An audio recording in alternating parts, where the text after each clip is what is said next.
તો ઘણા દર્શક મિત્રોને એમ હોય છે કે સર આટલા બધા હર્નિયા, આ હર્નિયા, તે હર્નિયા, કેટલા બધા હર્નિયા હોય છે, તો ખ્યાલ કેવી રીતે આવે કે આ કયું હર્નિયા છે?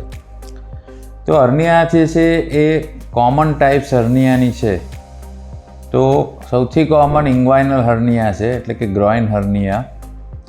પછી ફિમોરલ હર્નિયા, અમ્બિલિકલ હર્નિયા એટલે કે ડૂટીમાંથી કે ડૂટીની આજુબાજુમાંથી થતું હર્નિયા. ડૂટીની ઉપરથી થતા હર્નિયાને એપિગેસ્ટ્રિક હર્નિયા કહેવાય છે.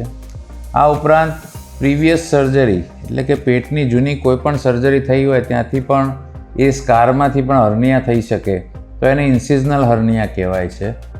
પેટની દિવાલમાંથી તમામ હર્નિયા જે થાય એ બધાય વેન્ટ્રલ હર્નિયા કહેવાય છે.